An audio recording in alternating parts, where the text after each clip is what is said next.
The lower levels of Nexus Station smelled like rust and broken dreams. Tala pressed herself against the cold metal wall as a group of traitors pushed past her, their voices loud and uncaring. Nobody looked at her. Nobody ever looked at her. To them, she was just another shadow in the darkness, another alien refugee with nowhere to go. Her stomach growled again. 3 days without food, maybe 4. Time blurred together when you were hungry. Tala touched the faint blue markings on her arm, watching them flicker weakly. When Varani were healthy and happy, these markings glowed bright like stars. Hers barely had enough light to see by, just like her hope. She remembered when her father's markings used to shine so bright that other Varani would stop and stare. He would laugh and say that happiness was the best light in the universe, but that was before the mining accident. Before their world cracked apart like an egg dropped on stone. Before the evacuation ships that didn't have enough room for everyone. Before her father pushed her into a pod and stayed behind. Tala shook her head. Thinking about the past wouldn't fill her belly. She needed to focus on surviving today. Tomorrow could wait. The market district was busier than usual. Something important was happening. Tala could tell by the way the station security moved, quick and alert. She slipped between the stalls, her small frame making it easy to avoid attention. A fruit seller turned his back for just a moment and Tala's hand moved fast. One piece of fruit disappeared into her ragged coat. Not much, but enough to quiet her stomach for a few hours. She was about to leave when the crowd suddenly parted. Tala froze. A group of humans in dark suits walked through the market, their boots clicking on the metal floor. In the center was a man who looked different from the others. Older, with gray in his hair and sharp eyes that seemed to notice everything. He wore a long coat with symbols on the collar that Tala recognized. Diplomatic marks. This was someone important. The man was talking into a small device, his face serious. His guards surrounded him, pushing people out of the way. They moved fast, too fast. Tala saw it happen in slow motion. Something fell from the man's coat pocket. A small black wallet hit the ground and slid under a food cart. The diplomatic group kept walking. They didn't notice. The crowd flowed back together like water, covering the spot where the wallet had fallen. Tala waited until they were gone. Her heart beat fast in her chest. She knew what diplomatic wallets contained. Credits, lots of credits. Access codes. Identity chips. Things that could change her life. Things that could get her off this station and somewhere safe. She crawled under the food cart and grabbed the wallet. It was heavier than she expected, made of real leather instead of synthetic material. Rich people things. Her fingers trembled as she opened it. Inside was more wealth than she had ever seen. Credit chips lined up in neat rows. A diplomatic seal that could open doors across the galaxy. Access cards to the upper levels where people lived in clean rooms with real food. Tala's breath caught in her throat. She could take this to the black market. The criminals in the lower levels would pay enough to feed her for years. She could disappear into the station's depths and nobody would ever know. Her markings flickered, turning slightly orange. Fear and temptation mixed together. Then she remembered. Her father's voice, clear as day, speaking his last words to her through the evacuation pod's communicator. Tala, my light, listen to me. We may lose our world. We may lose everything. But we never lose our honor. Promise me, no matter how hard life becomes, no matter how much you suffer, you stay true to who you are. That's what makes us Varani. That's what makes us alive. Tala closed the wallet. Her hands were shaking, but not from hunger anymore. She was crying, silent tears running down her face. She wanted to keep it. Every part of her screamed to run away with this fortune. But she couldn't. Her father had died believing she would be better than her circumstances. She couldn't prove him wrong. She wiped her face and stood up. The diplomatic group had gone toward the upper levels. Tala had never been up there. Security usually stopped refugees at the checkpoints, but she had to try. She had to return this wallet. The climb through the station levels took longer than she expected. Tala stuck to the maintenance corridors and service lifts, avoiding the main passages where she might be caught.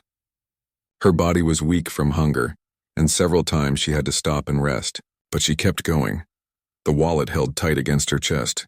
When she finally reached the diplomatic quarter, Tala knew she was in trouble. Security checkpoints blocked every entrance. Armed guards with weapons that could stun or kill stood at their posts. Cameras watched every corner. This was not a place for someone like her.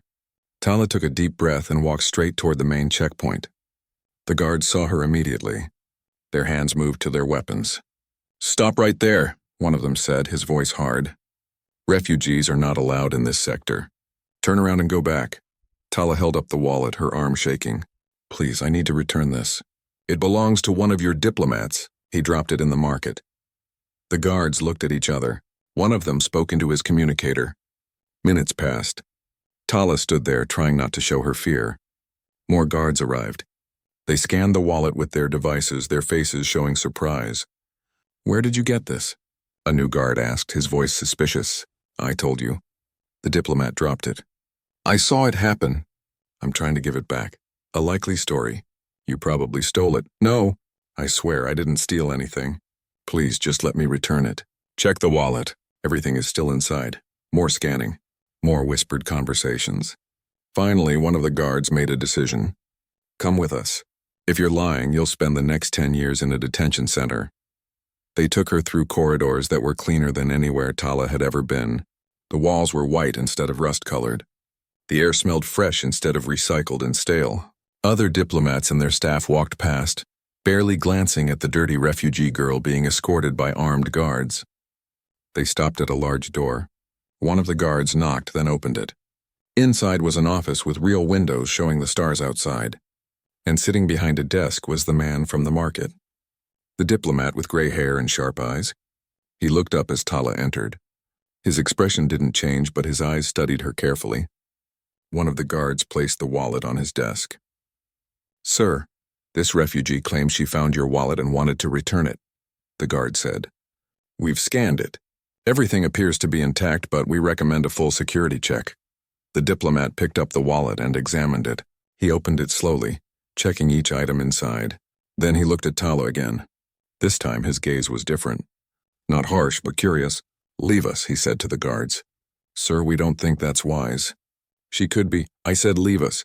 Wait outside." The guards left, though they didn't look happy about it. Tala stood alone in the office with the diplomat. She felt very small and very scared. But she lifted her chin and met his eyes. If she was going to be punished for trying to do the right thing, at least she would face it with dignity. The diplomat leaned back in his chair. When he spoke, his voice was calm but firm. "Tell me your name." "Tala, sir. Tala. I am Ambassador Dae-hyun of Earth's Unified Diplomatic Corps. Now, Tala, I want you to tell me exactly what happened, and I want the truth." Tala told him everything. She explained how she saw the wallet fall, how she picked it up, and how she opened it. She didn't lie about looking inside or seeing all the credits and access codes. She told him about the temptation, about being hungry for days, about knowing she could sell it and survive. And she told him about her father's last words. Ambassador Dae-hyun listened without interrupting. His face showed nothing, like a statue carved from stone. When Tala finished, silence filled the office. She could hear her own heartbeat. Finally, the ambassador spoke. "You opened the wallet. You saw what was inside, yet you took nothing, not even one credit chip. Why?" Tala's markings flickered blue with sadness. "Because taking it would have meant my father died for nothing, sir. He taught me that we are not defined by what happens to us. We are defined by what we choose to do. I chose to honor his memory." "Even though you were starving?" "Yes, sir. Even though you could have disappeared and no one would have known?" "I would have known, sir." Ambassador Dae-hyun stood up and walked to the window. He stared out at the stars for a long moment. "Do you know what these codes and cards could have given you?" "Access to restricted areas. Passage on diplomatic ships. Enough money to live comfortably for years." "Yes, sir. I know. And you still chose to return it." "It wasn't mine to keep." The ambassador turned back to face her. For the first time, something changed in his expression. Not quite a smile, but a softening around his eyes. "My aide suggested I give you a small reward and send you on your way. 5,000 credits. That's standard procedure for returning lost property." Tala's eyes widened. 5,000 credits was more money than she had ever dreamed of having. She could eat real food, buy clean clothes, maybe even rent a tiny room instead of sleeping in the corridors. "However," the ambassador continued, "I don't think that's enough. Please sit down." Tala sat in one of the chairs across from his desk. It was soft and comfortable, nothing like the cold metal floors she usually slept on. The ambassador sat back down and pulled up something on his computer screen. "Tell me about your people." "The Virani." For the next hour, Tala talked. She told him about her homeworld, about the Varani culture and traditions. She explained how the mining company promised the extraction would be safe, how they assured everyone that the planet's core could handle it. She described the day everything went wrong, when the ground started shaking and the sky turned red. She talked about the evacuation that wasn't enough, about the millions who escaped and the millions who didn't. Where did the survivors go? Daehyun asked. Everywhere and nowhere, Tala said quietly. We scattered across the galaxy. Some went to colony worlds. Some ended up in stations like this one. Some were taken by traffickers who promised help, but delivered slavery. We have no homeworld anymore. No government to protect us. No voice in the galactic community. How many Varani are there now? Maybe 20 million? Maybe less. Nobody keeps count of refugees. The ambassador's jaw tightened. He typed something on his computer, reading whatever appeared on the screen. His expression grew darker with each passing moment. This is unacceptable, he said finally. I'm reading reports of Varani being denied basic medical care, children working in dangerous conditions, families being exploited because they have no legal protections. This is happening across dozens of systems, and nobody is doing anything about it. Tala nodded sadly. We're invisible, sir. When you have no planet, you have no rights. The galaxy doesn't see us as people. We're just problems to be ignored or used. Ambassador Daehyun closed his computer and looked directly at Tala. What if I told you that could change? Sir, you showed extraordinary integrity today. You chose honor over survival. That says something about who you are and what your people represent. I want to help the Varani people, Tala, and I want you to help me do it. Tala didn't understand. How can I help? I'm nobody. Just a street kid. You're more than that. You're proof that the Varani people deserve recognition and protection. I want to bring your case to the Galactic Assembly. I want to use your story as a foundation for establishing legal rights for all refugees from destroyed homeworlds. Fear shot through Tala like electricity. The Galactic Assembly? That's where all the important people meet. All the species leaders and diplomats. I can't go there. Why not? Because I'm just me. I live in the lower levels. I steal fruit to survive. I can't even read Standard Galactic very well. Those people would laugh at me. Ambassador Daehyun shook his head. They won't laugh. They'll listen, because your story is powerful, Tala. You had every reason to take what wasn't yours, and you chose differently. That kind of integrity is rare in the galaxy. If I can show the Assembly that the Varani people are worth protecting, worth investing in, we can change things. But I need your help. The door opened and a younger man entered. He looked professional in his dark suit carrying a datapad. Sir, your next meeting is in 10 minutes. Cancel it, Hyunwoo. This is more important. The aide, Hyunwoo, looked surprised. He glanced at Tala with curiosity. Sir, this is the third meeting you've canceled today. Then I'm establishing a pattern. Hyunwoo, this is Tala. She returned my wallet despite having every reason not to. I want to sponsor her and bring the Varani situation to the Assembly. Hyunwoo's eyes widened. Sir, that's a major decision. It could have political consequences. The mining company that destroyed the Varani homeworld has powerful connections. The Kaldrith Empire won't appreciate being held accountable. I don't care what they appreciate. This is the right thing to do. Another person entered the office, a young woman with kind eyes. Ambassador, I heard you canceled your schedule. Is everything okay? Sojin, perfect timing. I want you to meet Tala. We're going to need your help. Sojin looked at Tala and smiled.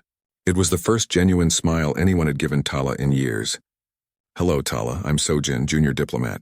What's going on? Ambassador Daehyun explained his plan. As he talked, Tala watched both Hyunwoo and Sojin. The male aide looked worried, constantly thinking about the political problems. But Sojin looked excited, her smile growing wider. This is amazing, Sojin said when the ambassador finished. Ambassador, you know I support this completely. I grew up poor in a colony world. I know what it's like to be overlooked. If someone hadn't given me a chance, I'd never be here. Hyunwoo sighed. I'm not saying it's wrong. I'm saying it's dangerous. Sir, you could lose your position over this. The corporate interests alone would fight you every step of the way. Then they'll fight me, Daehyun said firmly. I've spent 30 years playing political games and making compromises. Maybe it's time I did something that actually matters. Tala listened to them argue back and forth. Part of her wanted to run away from this office and never look back. This was too big, too scary. But another part of her, the part that remembered her father's glowing markings and proud voice, told her to stay. "Wait," Tala said quietly. Everyone stopped talking and looked at her. "If I do this, if I help you, will it really help other Varani? Not just me?" "That's the goal," Ambassador Daehyun said. "To establish protections for all Varani people across the galaxy." "And what about other refugees? From other destroyed worlds?" The ambassador paused, then nodded slowly. "If we do this right, yes. It could help them too." Tala took a deep breath. Her markings flickered, shifting between blue sadness and orange fear. Then slowly they started to glow with a faint green. Determination. "Okay," she said. "I'll help you. But only if you promise that this is about all of us, not just me. I don't want special treatment. I want my people to have a chance." Ambassador Daehyun extended his hand across the desk. "You have my word, Tala." She shook his hand. His grip was firm but not crushing. In that moment, something changed in the universe. Neither of them knew it yet, but that handshake would echo across the galaxy. That night, Ambassador Daehyun sat in his quarters long after everyone else had gone to sleep. The lights of Nexus Station glittered outside his window like artificial stars. He had been a diplomat for 30 years, had negotiated treaties between hostile species, had prevented wars and brokered peace. But tonight felt different. Tonight felt important in a way that made his chest tight. He pulled up every file he could find about the Varani situation. What he read made his anger grow with each passing hour. The reports were clinical and cold, but the truth behind them was horrific. Varani children sold into labor camps, families separated and exploited, medical care denied because refugees had no legal status, deaths that could have been prevented with basic treatment. And through it all, the galaxy looked away. The mining company that destroyed the Varani homeworld had paid a small fine and moved on to other planets. The Kaldrith Empire, whose territory included the doomed world, denied all responsibility. Insurance companies refused claims because natural disasters weren't covered, even though the disaster was caused by mining. 20 million people scattered across space with nowhere to turn and no one to speak for them. Ambassador Daehyun had seen injustice before. The galaxy was full of it, but usually he dealt with it through careful negotiation, through finding compromises that satisfied everyone enough to move forward. This was different. There was no compromise here. Either the Varani got protection and rights or they continued to suffer. It was that simple. He made his decision. Whatever the cost to his career, he would see this through. The next morning, Tala returned to the diplomatic quarters. She had spent the night in her usual spot in the lower levels, unable to sleep. Part of her expected this to be a dream, that she would arrive and find the ambassador had changed his mind. But he was waiting for her with Hyunwoo and So-jin. And he had a plan. "First, we need to get you healthy," Daehyun said. "You're malnourished and exhausted. So-jin will take you to the medical center." Tala backed away. "Medical centers cost money. I can't afford." "You're under diplomatic sponsorship now," So-jin said gently. "Everything is covered. Come on. I promise the doctors here are nice." The medical examination revealed what Tala already knew. She was severely underweight, had several vitamin deficiencies, and showed signs of chronic stress. The doctor, a kind woman with multiple arms, gave Tala medications and created a meal plan. For the first time in years, someone was taking care of her health. After the medical center, So-jin took her shopping. Real shopping, not stealing from market stalls. They bought clean clothes that actually fit, personal items Tala had never owned, and a datapad for her studies. "Studies?" Tala asked, confused. "You'll need to learn a lot before the assembly meeting," So-jin explained. "Galactic politics, diplomatic protocol, public speaking. Don't worry, I'll help you. I remember what it's like to feel out of place in this world." Over the next weeks, Tala's life transformed. She moved into a small room in the diplomatic quarters. It had a real bed, a window, and a bathroom all to herself. The first night, she cried herself to sleep because she had never imagined such comfort was possible. Every morning, she studied with So-jin. They started with basic reading and writing in standard Galactic, then moved to more complex subjects. Tala learned about how the Galactic Assembly worked, about the different species and their political structures, about laws and treaties and rights. Her mind soaked up knowledge like a dry sponge finally touched by water. Ambassador Daehyun joined them for the afternoon sessions. He taught Tala about negotiation and diplomacy, how to read people's intentions, How to speak clearly without being aggressive. How to stand firm on important points while being flexible on smaller ones. Diplomacy isn't about winning, he explained one day. It's about finding solutions that everyone can live with. But sometimes, Tala, there are issues where compromise means surrender. This is one of those times. The Varani people deserve full protection under galactic law. We cannot compromise on that. Tala proved to be a quick learner. Her years of survival on the streets had taught her to observe people carefully, to understand motivations and fears. These skills translated well to diplomatic study. She could read a room, sense when someone was lying or uncomfortable, and adapt her approach accordingly. But the learning wasn't all smooth. One day, Tala broke down crying during a practice presentation. "I can't do this," she sobbed. "Who am I to speak at the Galactic Assembly? I'm nobody. I'm just a street kid who got lucky." So Jin knelt beside her chair. "You know, I said the same thing when my mentor suggested I apply to the diplomatic corps. I grew up in a tiny colony where we barely had enough food. My parents worked in mines and everyone told me to follow in their footsteps. But my teacher saw something in me, just like Ambassador Daehyun sees something in you. What if I fail? What if I make things worse?" "Then you fail," Ambassador Daehyun said from the doorway. Neither of them had heard him enter. "Tala, I won't lie to you. This is difficult. There's a real chance we won't succeed. The forces against us are powerful and ruthless, but doing nothing guarantees that things stay the same.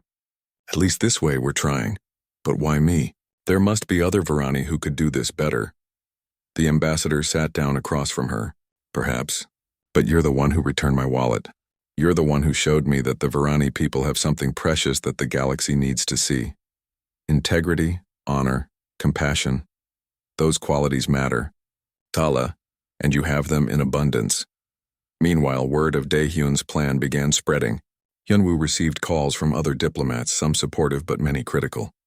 The mining company hired lobbyists to fight any Varani-related legislation. The Kaldrith Empire sent formal complaints about human diplomats, interfering in matters outside their jurisdiction. Then the threats started. Anonymous messages warning the ambassador to drop his crusade. Suspicious individuals following Sojin through the station. Someone even broke into Hyunwoo's quarters. Though nothing was stolen, the message was clear. Powerful people wanted this initiative to die. Daehyun increased security but refused to back down. If anything, the threats made him more determined. He had spent decades playing it safe, avoiding controversy, building a reputation as a neutral negotiator. But what had that really accomplished? How many injustices had he overlooked in the name of diplomatic stability? One evening, the ambassador's old friend, another human diplomat named Jiwoo, visited from the Saturn Collective. They sat together in Daehyun's office, drinking tea and talking about old times. "I heard about your Varani project," Jiwoo said carefully. "It's causing quite a stir in diplomatic circles." "I imagine it is. Some people are calling you reckless. They say you're risking your career for nothing. And what do you think?" Jiwoo was quiet for a moment. "I think you're doing something I wish I had the courage to do. We've both been diplomats for a long time. We've both made compromises, turned blind eyes to things we knew were wrong. Maybe you found something worth fighting for." "I have. Her name is Tala, and she represents millions of people who have been forgotten. The Kaldrith won't forgive this. The corporate interests will fight you with everything they have." "I know. You could lose everything." Ambassador Daehyun looked out at the stars. "I've gained a comfortable career by not taking risks. But what's the point of power if you never use it for something meaningful? Tala returned my wallet when she was starving because it was the right thing to do. How can I do anything less?" Jiwoo nodded slowly. "You're right. When the vote comes to the assembly, you'll have the Saturn Collective's support. I can't promise we'll convince others, but we'll stand with you." After Jiwoo left, Daehyun felt a weight lift from his shoulders. He wasn't alone in this fight. Others saw the injustice too.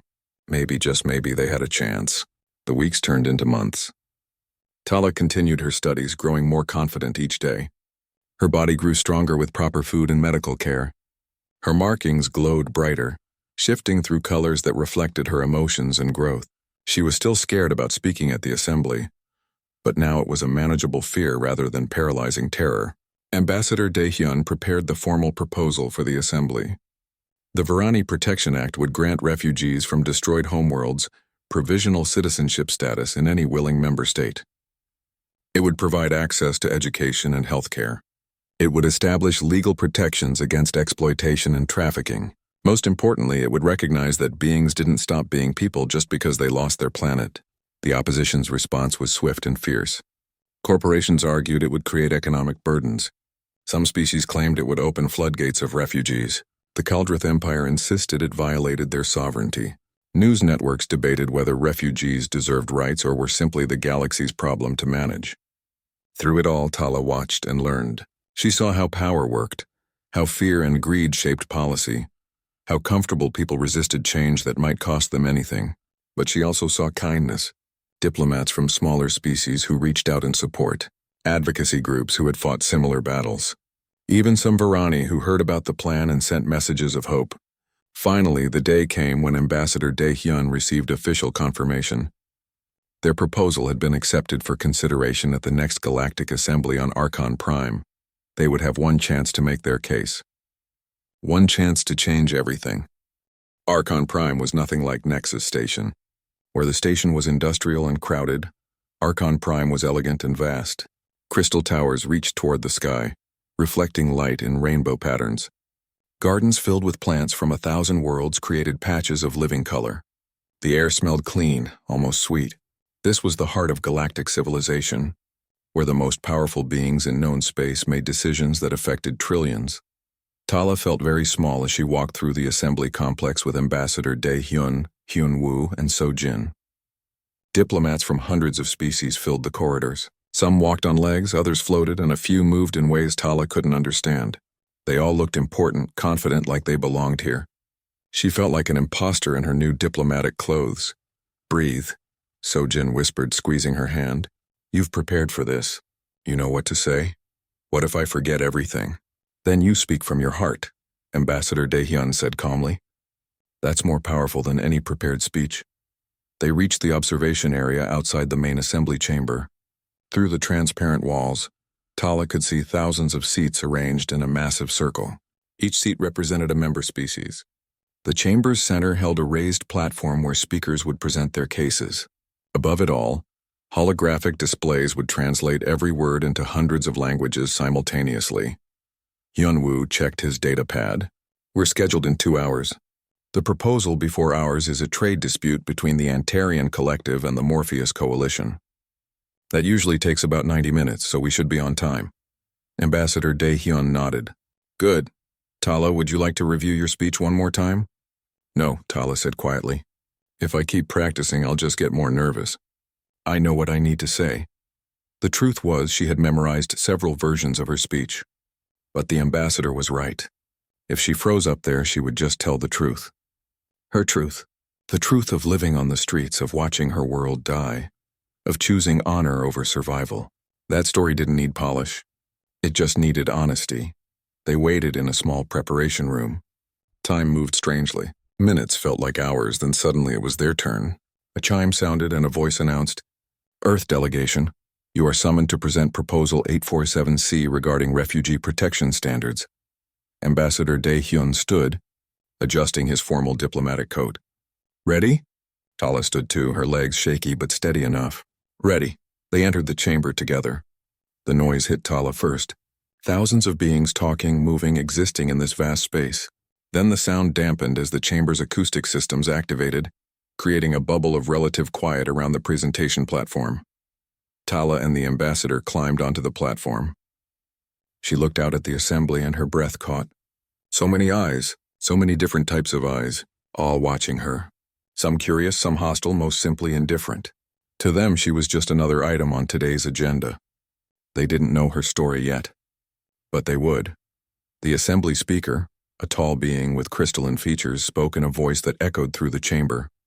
The Earth delegation may present their proposal. Ambassador Daehyun stepped forward. His voice was clear and strong, amplified by the chamber's system so everyone could hear. "Honored delegates, I am Ambassador Daehyun of Earth's Unified Diplomatic Corps. I come before you today to present the Varani Protection Act, a proposal to establish legal protections and rights for refugees whose homeworlds have been destroyed." He spent the next 20 minutes laying out the facts, The destruction of the Varani homeworld due to negligent mining practices. The 20 million survivors scattered across the galaxy, without legal protection or recognition. The exploitation, trafficking, and deaths that resulted from this legal void. The broader implications for other refugee populations facing similar circumstances. His presentation was professional, backed by data and precedent. He cited existing galactic laws about displaced populations, pointed out gaps in current legislation, and explained how the proposed act would address these issues. It was exactly the kind of logical, well-structured argument that diplomats appreciated, but Tala could see the reactions. Some delegates listened carefully. Others looked bored. A few were openly hostile, particularly the Kaldrith representatives and those from corporate-aligned worlds. The speech was good, but it wasn't enough. Facts and logic rarely moved hearts. Then Ambassador De Hyun turned to Tala. However, I'm not the voice that matters most today. I would like to introduce Tala, a Varani refugee who experienced these injustices firsthand. Tala? Tala stepped forward. Her heart pounded so hard she thought everyone could hear it. Her markings flickered nervously through colors. Orange for fear, blue for sadness. Then slowly, green for determination. She had prepared a speech. A carefully crafted presentation that Sojin had helped her write. But as she looked out at thousands of faces, all those prepared words disappeared. Instead, her father's voice echoed in her mind. Speak truth, my light. Truth needs no decoration. My name is Tala, she began, her voice quieter than the ambassador's but clear. 5 years ago, I watched my world die. I was 9 years old. The chamber grew quieter. Something in her voice, in her simple words, made beings stop their side conversations and listen. I remember the day the ground started shaking. My father grabbed me and ran. We ran to the evacuation ships, but there weren't enough. There were never enough. My father pushed me into an escape pod and closed the door. I screamed for him to come with me, but he just smiled. His markings were glowing so bright. He said, "Stay true, my light. No matter what happens, stay true." Then the pod launched and I never saw him again. Tala's voice cracked, but she kept going. I ended up on Nexus Station with thousands of other Varani refugees. Nobody knew what to do with us. We had no money, no homes, no legal status. We were just in the way. I lived on the streets for 5 years. I stole food to survive. I slept in maintenance corridors. I watched other Varani children disappear, taken by people who promised help but delivered chains. Some delegates shifted uncomfortably. Others leaned forward, focused entirely on her words.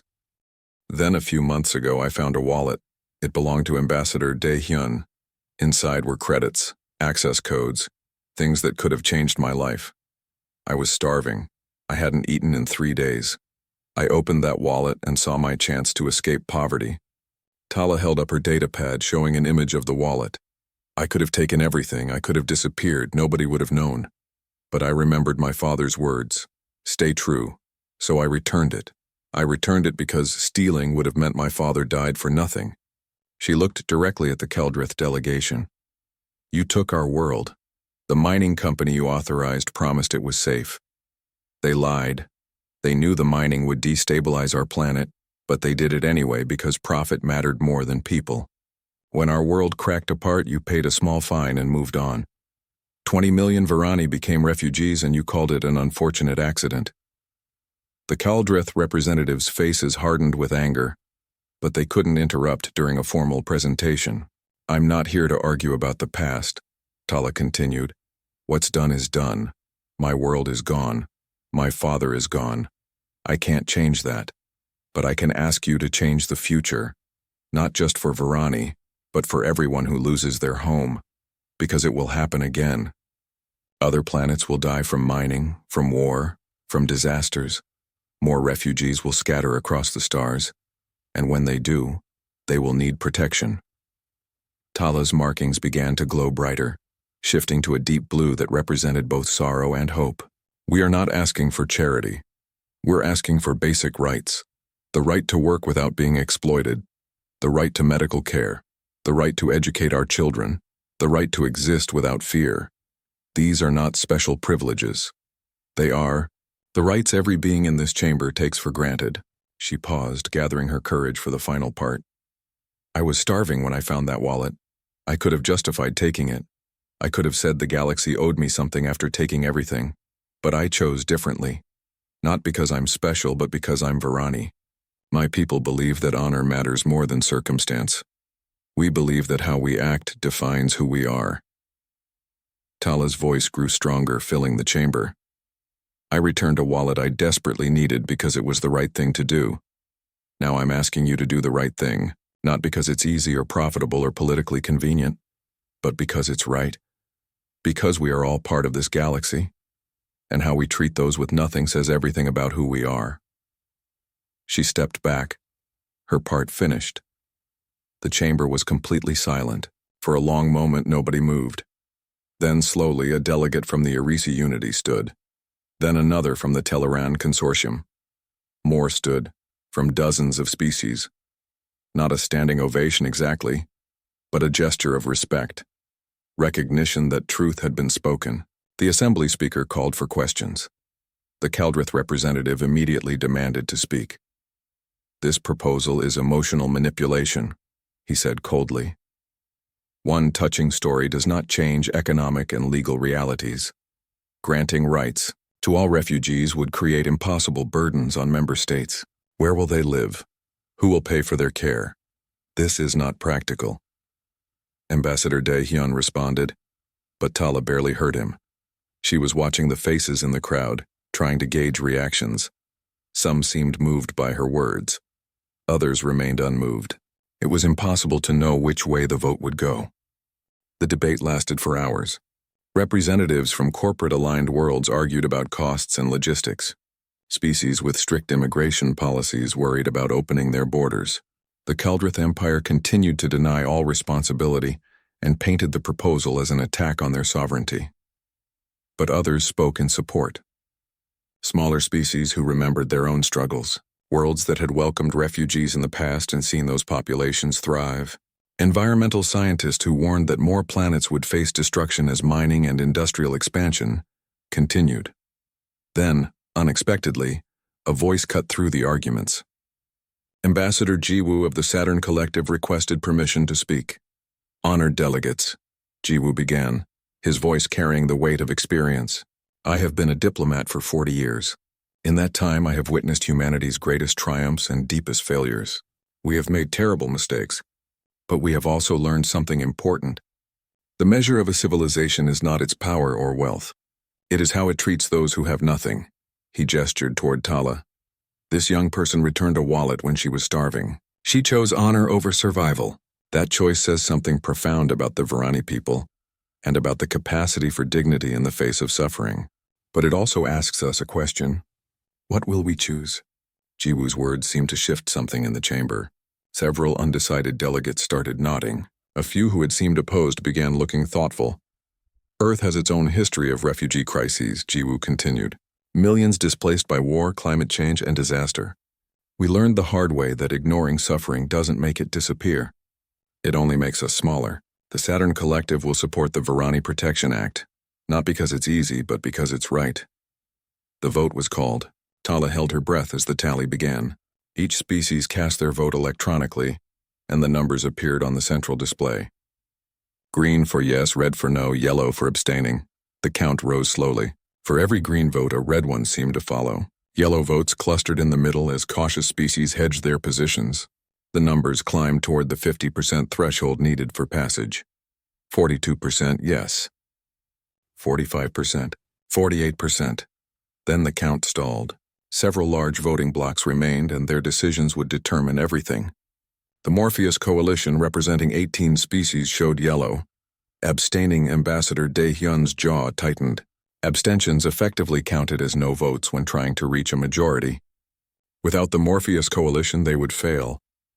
But then something unexpected happened. A small delegation from the Pyrian cluster requested permission to speak before finalizing their vote. We were prepared to abstain, the Pyrian representative said. This proposal seemed too ambitious, too complicated. But we have listened to the arguments.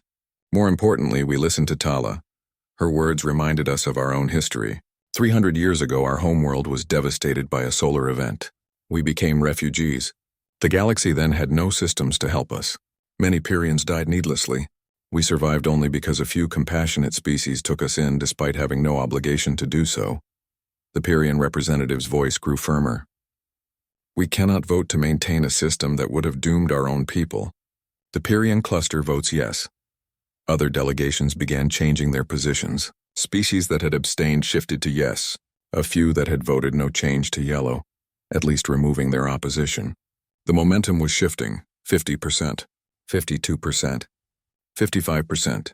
The Varani Protection Act passed with 57% approval. Not a landslide, but enough. It was enough. The chamber erupted in noise. Some cheering, some protesting, most simply talking rapidly about the implications. Tala stood frozen on the platform, unable to process what had just happened. They had won. Actually won. Ambassador Daehyun put a hand on her shoulder. You did it, Tala. We did it, she corrected, her voice shaky. All of us. Sojin was crying happy tears. Even Hyunwoo, who usually stayed calm and professional, was grinning widely. They had changed the galaxy, but the celebrations were brief. As they left the assembly chamber, Hyunwoo pulled the ambassador aside. Sir, I'm getting messages. The corporate lobbies are furious. The Kaldrith Empire is threatening to withdraw from several joint initiatives, and there's talk that Earth's diplomatic corps wants to review your position. Let them review, Daehyun said calmly. I did what I came here to do. Over the following weeks, the consequences became clear. The Varani Protection Act granted refugees from destroyed homeworlds provisional citizenship status in any willing member state. Access to education and healthcare became guaranteed rights. Exploitation and trafficking of refugees was officially criminalized across all member territories. Legal aid organizations formed to help navigate the new systems. 20 million Varani suddenly had hope. Applications for citizenship poured into member states. Varani children started attending schools. Families began reuniting after years of separation. It wasn't perfect. Bureaucracy moved slowly, and some worlds implemented the law reluctantly, but it was progress. Real, measurable progress. Tala became a symbol across the galaxy. News networks told her story. Other refugee populations used the Varani case as a template for their own advocacy. The idea that refugees deserved rights and protection spread like ripples in water, touching distant shores. But there were costs. Ambassador Daehyun was passed over for a promotion he had been expecting. Powerful enemies in corporate circles and the Kaldrith Empire worked to undermine his influence. He was reassigned from his prestigious position to a smaller diplomatic post on a frontier colony. When Tala heard about the reassignment, she felt terrible. This is my fault. You lost your position because of me. I didn't lose anything that mattered, Daehyun said gently. They were sitting in his office on Nexus Station preparing for his departure. I gained something far more valuable, purpose. For 30 years I played political games and made compromises. I was successful, respected, and completely empty. You reminded me why I became a diplomat in the first place. To help people. To make things better. Thank you for that gift. What will you do now? The Varani Council asked me to serve as an advisor. I think I'll accept. Turns out I'm good at helping refugee populations navigate galactic bureaucracy. Who knew? Tala smiled through her tears. Will I see you again? Absolutely. I'm not going that far. Besides, someone needs to make sure you don't get into trouble. Tala received numerous opportunities as well. Scholarships from universities across the galaxy, offers to train as a diplomat, speaking engagements where she could share her story.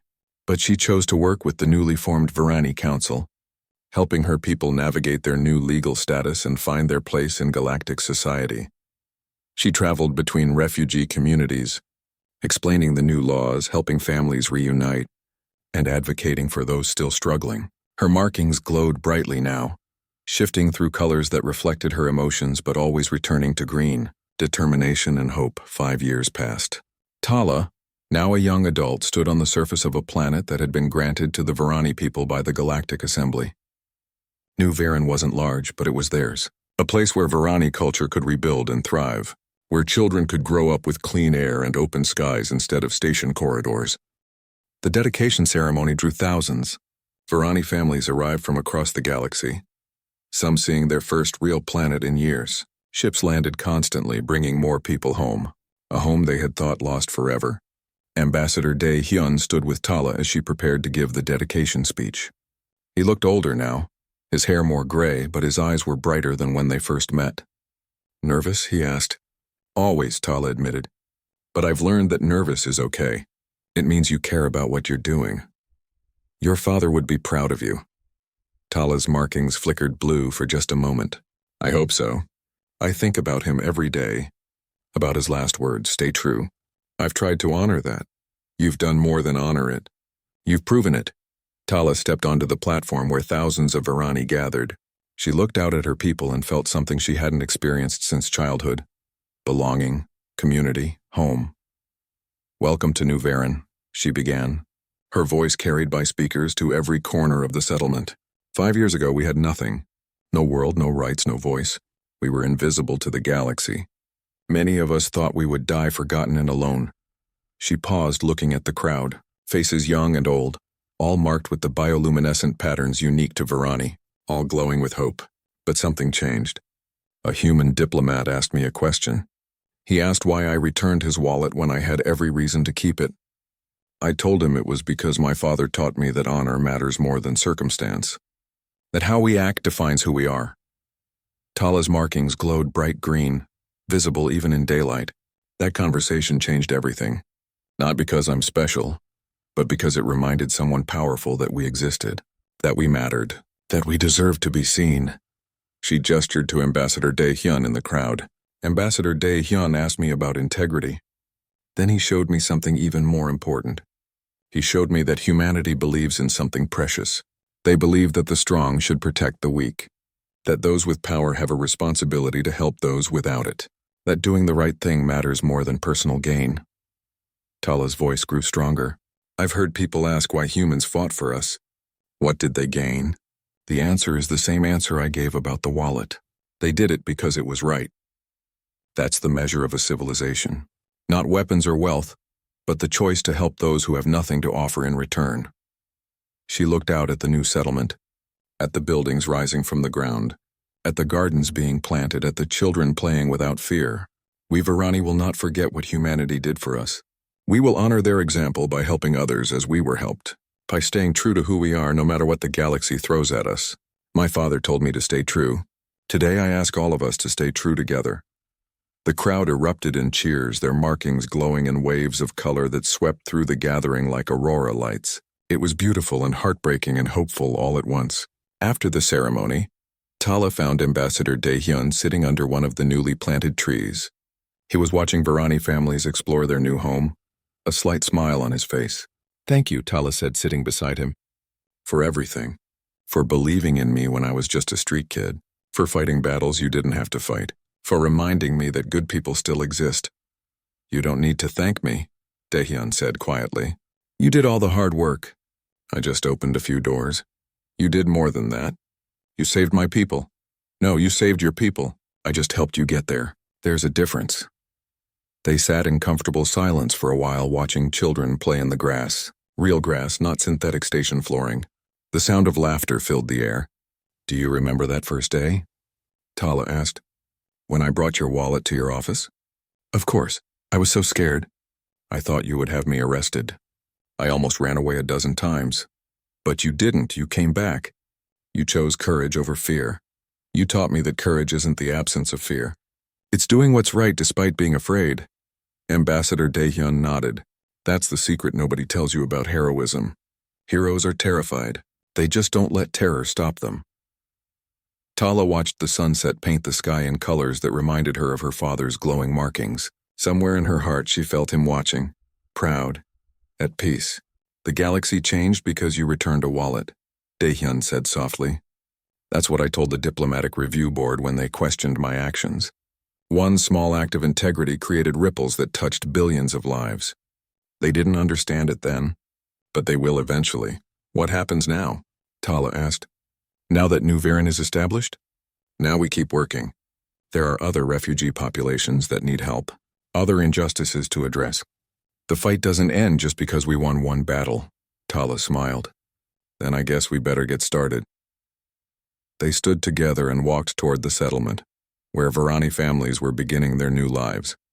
Behind them, the sun set on a world that represented something precious. Hope. Second chances. The possibility that doing the right thing even when it's hard can change everything. And somewhere in the stars above, millions of refugees across the galaxy looked toward New Varan and allowed themselves to believe, to hope, to imagine that maybe, just maybe, they could find their own second chances. All because one hungry girl chose honor over survival, and one diplomat chose compassion over comfort. Small choices. But sometimes small choices make all the difference.